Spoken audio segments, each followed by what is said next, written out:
Timberland. I'm Aiden Storms. And I'm Taylor Ann Myers.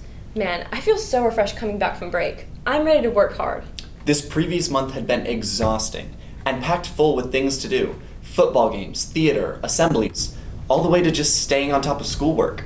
Speaking of schoolwork, we have a story on how the district goes about teaching students in the most helpful way. What do you have, Aiden? Hello THS, I'm Aiden Storms. The Comprehensive Integrated Three-Tier Model of Prevention, or CI3T, is designed to help every student, as well as giving a personalized experience to those students who need a little extra support. So we have students at all different levels, and so we want to make sure that we're helping and supporting students where they are when they need it. So Tier 1, I talked about before, that is where everybody gets instruction.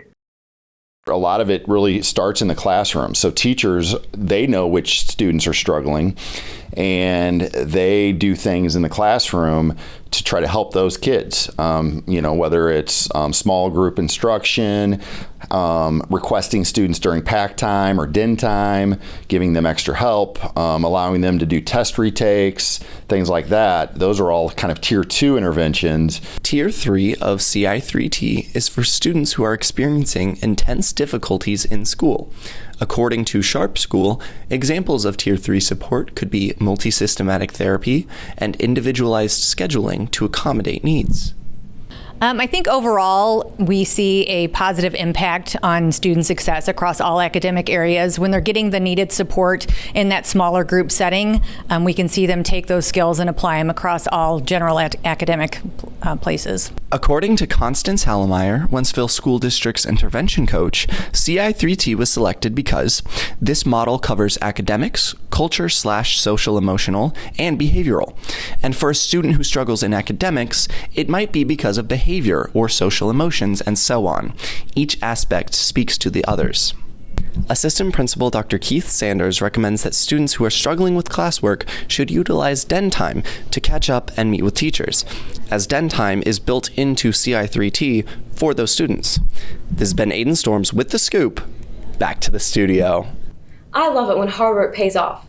I'm really looking forward to watching CI3T grow throughout the years with Timberland. I'm so excited to watch something else. Have you heard? Heard what?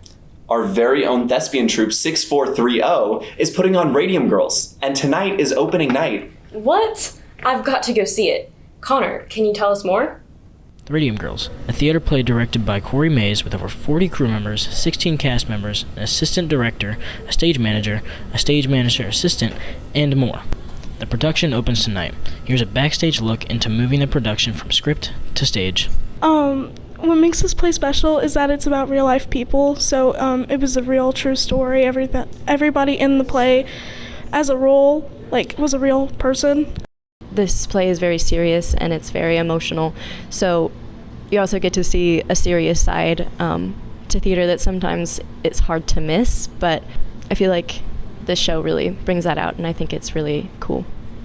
So people should come and see the show because it's a really beautiful story. It's a true story based off of these girls who worked at the United States Radium Corporation, and it's about justice, and it's just a very moving show. So you should come see it if you just want to see a beautiful production. Auditions took place a week after school started.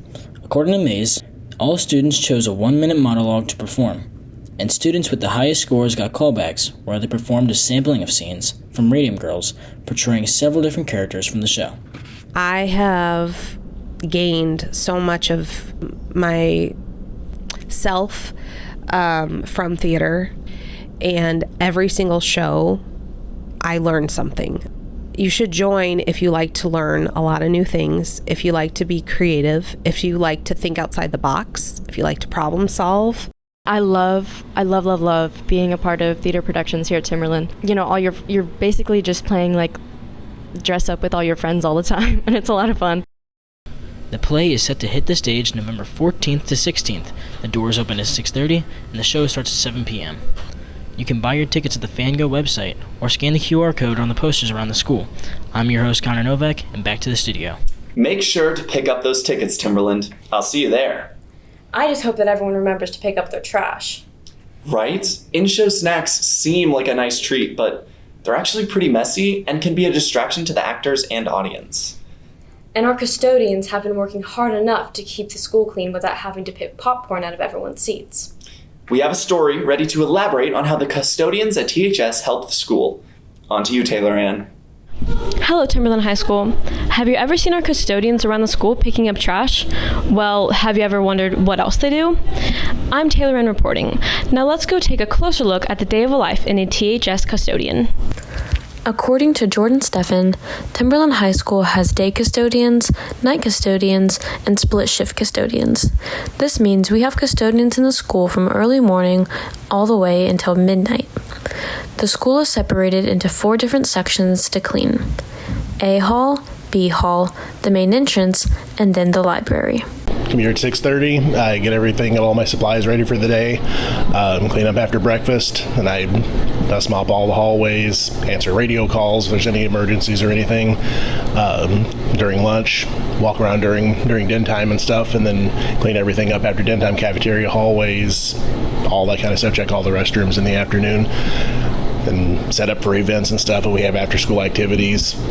Although most of our custodians' work is esoteric, according to Diane Moore, they use many chemicals and different procedures daily to make sure the schools are ready for the students and staff to safely learn. Oh, I think they have a big impact. Our students look up to several of our custodians or many of our custodians. And, when I go out to the buildings, I hear them call them, by name, whether it's, Mr. Mike or, Miss Diana, whatever, and they can make a positive attitude on the students. They're really hardworking. Our custodians know the ins and outs of this building probably better than almost anyone here. And they kind of are the behind the scenes people who get to make this building look great and also keep it safe. So that things are put where they're supposed to be, so that we can have a great learning environment for our students and teachers. Our students and staff have positively affected our custodians too. It's just all the people. It's just, I'm not a people person, for Phil, but, everybody seems nice and this is more relaxing. The jobs that they do is extremely important. They make the school a safe and clean environment for our staff and students. And so what they do is extremely important. How eye-opening.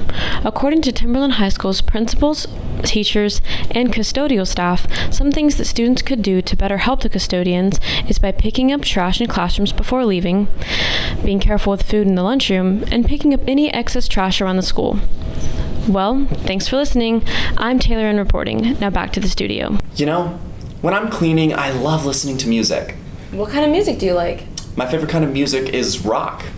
I wonder how many other students at THS feel the same. Well, Manaya's on the street asking what kind of music students are listening to. Hi, my name is Manaya Liggins and I'm reporting for WH-TV. According to New York Post, TikTok user Sean Wiswan started interviewing strangers on the street and asking about their music preference at the beginning of 2021. Through this question, he became TikTok famous for the trend, "What song you listen to right now?" In a survey asking THS students and staff what they thought about the trend, approximately 70% of the students have seen the trend. This is what THS students had to say about the trend. What song you listen to right now? I feel like we shouldn't really be bothering people on the street. 'Cause I don't know. I wouldn't want to be bothered if I'm walking. It's a really funny trend, and I was really hoping that we would do this in our school. I think it's cool how you can see different people's type of music and stuff. I think it's a really good trend because I am a huge music person and I'm always trying to find new music to listen to. I think it's good. I get to learn new music. An interviewer will see a person listening to music on the street and simply ask what song is playing in their headphones. A soundbite is typically included as the individual carries on with their day, giving the viewer an idea of the song's genre. Now, let's get back into what THS students have to say about the TikTok trend. And it's a good way to communicate with people. I think it's a fun trend and it shows people's personality. I think it's pretty cool because it just shows how different people really connect with different genres of music. I think it's interesting to see, other people's music tastes. I think that trend is very funny. I think it's really interesting seeing everyone's music taste, even if it's not like mine. I like seeing other songs that I can listen to that people like. It's alright. I think it's good to know other people's music tastes. THS choir teacher Angela Costelli says she plans on participating in this TikTok trend. Other students said they think this trend is funny and cool, and they love this trend. So, THS, what song you listen to right now? This is Manaya reporting. Now back to the studio. Although listening to music during passing period is a nice way to decompress and get ready for the next class, it's always important to be aware of your surroundings. CJ has an ad break about how to properly travel the hallways.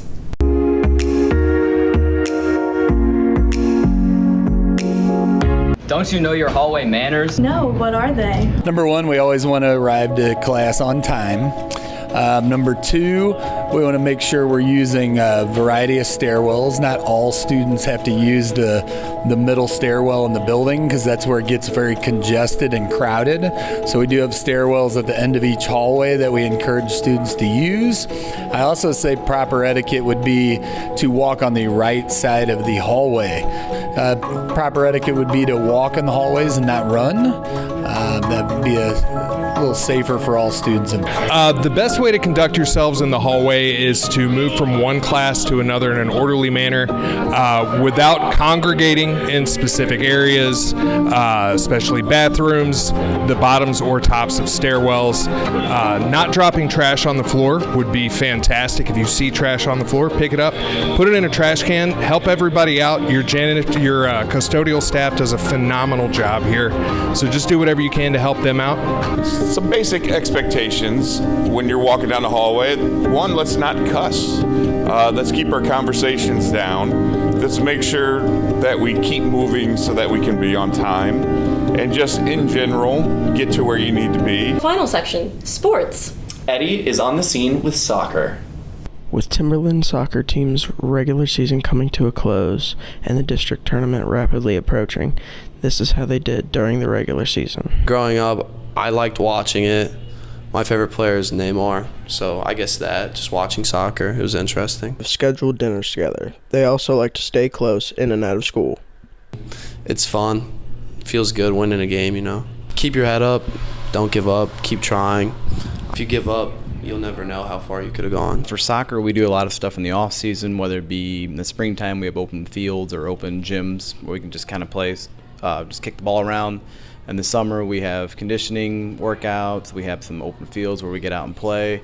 And then when it comes to it, we just, in the weight room, trying to run, get our fitness level where we need to be. I think just seeing my players be successful, whether it be on the field or off the field, I know I talk to them, they're student athletes, so we want to make sure they keep their grades up. According to Purcell, the soccer team has gone through many adversities, and the team has a next man up mentality. Just get out there and touch a ball. Get out there, get some touches in, have your fitness level, just go out for a run. Soccer's a cardio sport, so you got to be able to run. It helps out a lot. And like I said, just get out there, get a group of guys together, and go play. The district tournament starts on November 16th, and if you would like to buy tickets, you can find them in the GoFan app and look up Timberland Soccer. Reminder to do this week's journalism survey. Thanks for watching, Timberland. See you next time. Bye.